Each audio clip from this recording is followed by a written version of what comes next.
My acquaintance with the barefoot rag pickers leads me to Simapuri, a place on the periphery of Delhi yet miles away from it. My acquaintance का मतलब होता है परिचय या जान पहचान. Acquaintance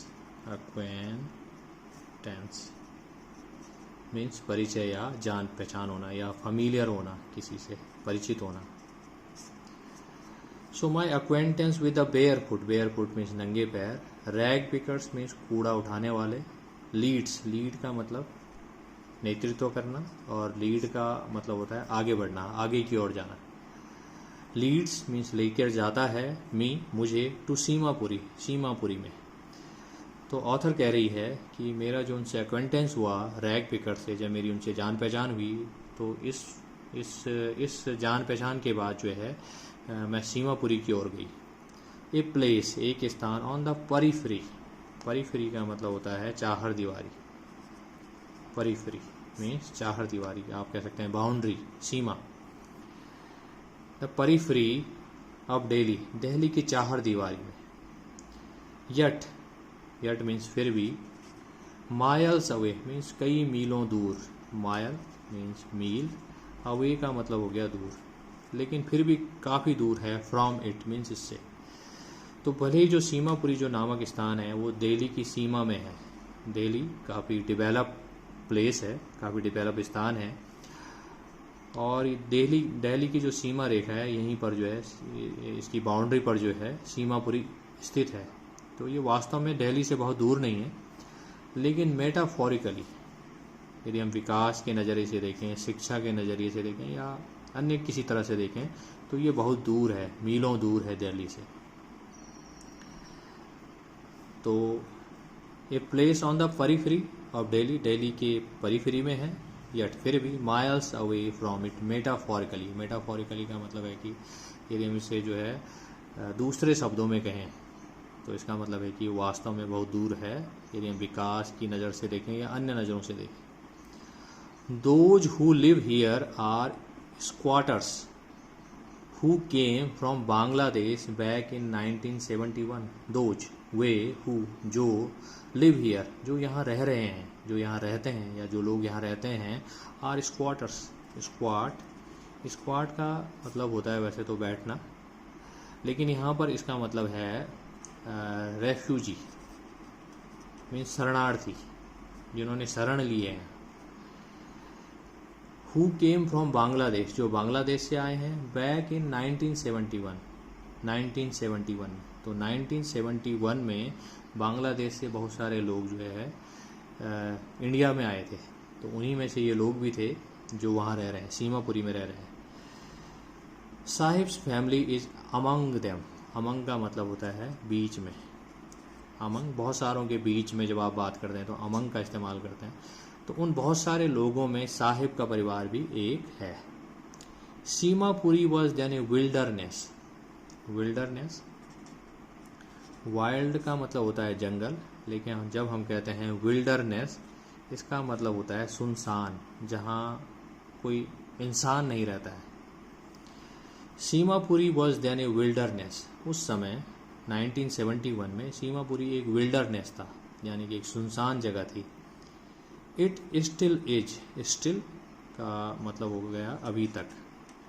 still का एक और अर्थ होता है शांत, जैसे स्टिल वाटर, कीपिंग स्टिल शांत रहना, लेकिन स्टिल का दूसरा अर्थ हो गया अभी तक. इट स्टिल इज यह अभी भी विल्डरनेस है, अभी भी सुनसान ही है. But it is no longer empty. लेकिन ये अब जो है एम्प्टी नहीं है. एम्प्टी मीन्स खाली.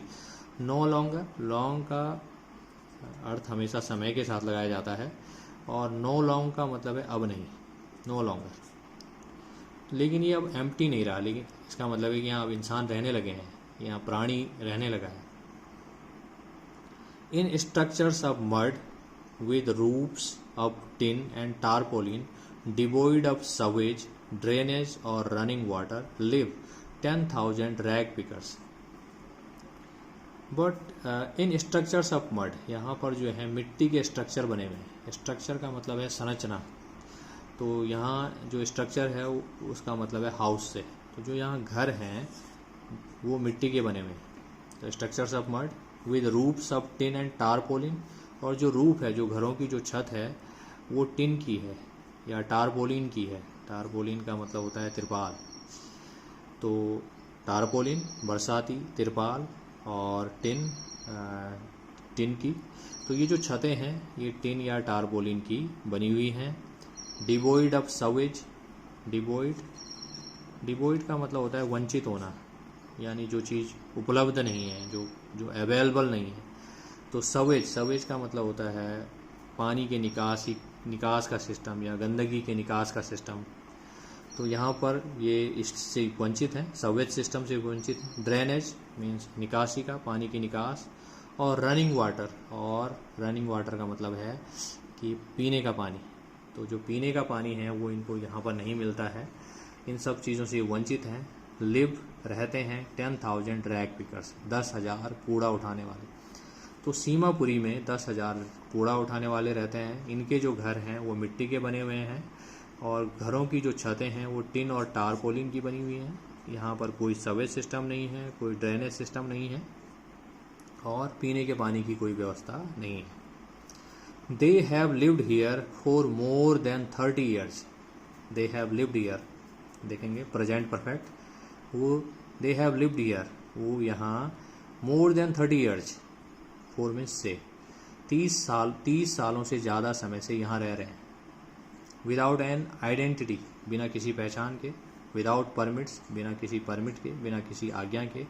बट विद राशन कार्ड्स, लेकिन उनके पास राशन कार्ड्स हैं। That get their names on voters list, और इस राशन कार्ड क्या करता है, गेट देयर नेम्स, उनके नाम चढ़ा देता है on voters list, voter list में। And enable them to buy grain, और उनको इनेबल करता है, उनको इस योग्य बनाता है कि वो जो है ग्रेन ले सकें। इनेबल का मतलब क्या, एबल बनाना, टू मेक एबल, योग्य बनाना। और ग्रेन का मतलब होता है अनाज, धान। तो राशन कार्ड से उन्हें धान मिलती है, और राशन कार्ड से ही जो है उनका नाम वोटर लिस्ट में भी चढ़ा हुआ है, यानी वो वोट दे सकते हैं। If at the end of the day we can feed our families and go to bed without an aching stomach, at the end of the day, at the end of the day means दिन के अंत में, जब दिन समाप्त हो जाता है। और यहाँ पर at the end of the day का मतलब है finally, end of the day यानी अंततः, सब कुछ काम करने के बाद जब अंततः आप जो है we can feed means होता है खिलाना, आर फैमिलीज, अपने परिवारों को, एंड गो टू बेड, और बिस्तर पर जाना यानी कि सोने जाना, विदाउट एन एकिंग स्टमक। एक का मतलब होता है दर्द होना, पीड़ा होना। एकिंग मीन्स पीड़ा करने वाला। तो यदि आप खाना नहीं खाएंगे तो पेट में दर्द होने लगेगा। तो विदाउट एकिंग फीड, बिना पेट दर्द के, इसका मतलब है कि भर पेट भोजन खा के यदि हम बिस्तर पर जा सकते हैं, सोने जा सकते हैं। We would rather live here, rather का मतलब है तुलनात्मक रूप से, लिव हियर यहाँ रहें, दैन की तुलना में, इन द फील्ड्स खेतों में, that gave us know grain, जो हमें कोई भी ग्रेन नहीं देता है, जो हमें कुछ भी अनाज नहीं देता है।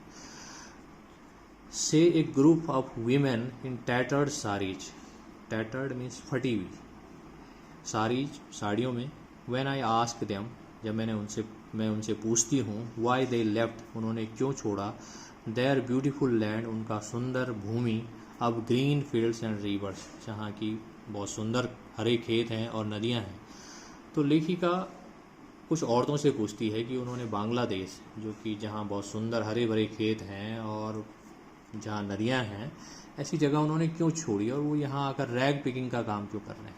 तो महिलाओं ने उत्तर दिया कि यहाँ आकर जो है हम अपने फैमिलीज़ को खिला सकते हैं, और बिना पेट में दर्द लिए, यानी खाना खाने के बाद बिस्तर में जा सकते हैं। तो अच्छा है कि हम यहाँ रहें।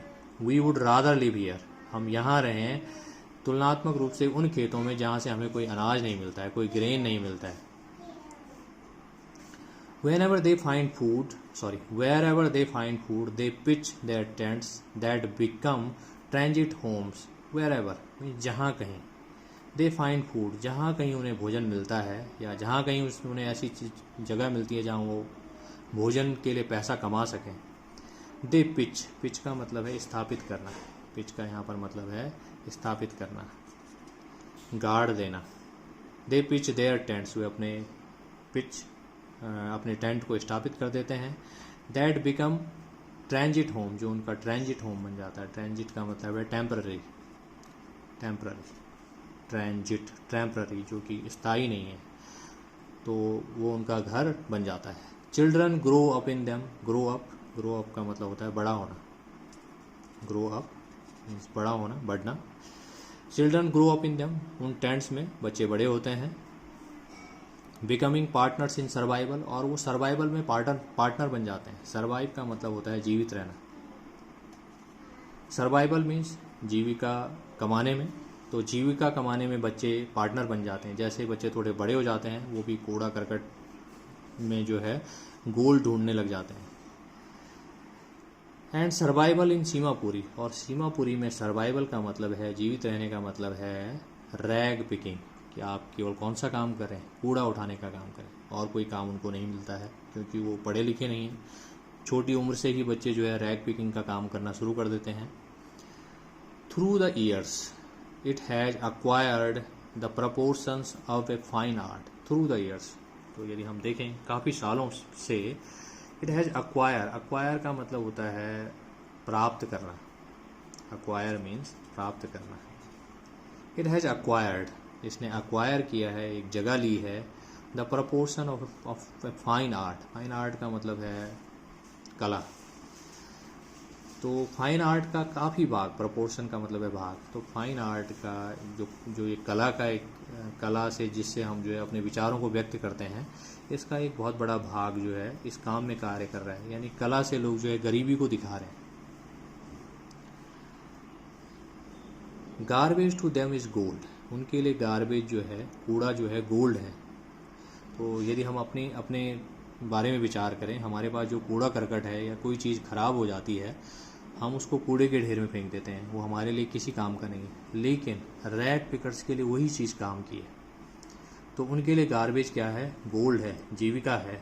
It is their daily bread, ये उनकी डेली ब्रेड है। कौन, garbage. A roof over their heads, और उनके सिर के ऊपर एक छत की तरह काम कर रहा है।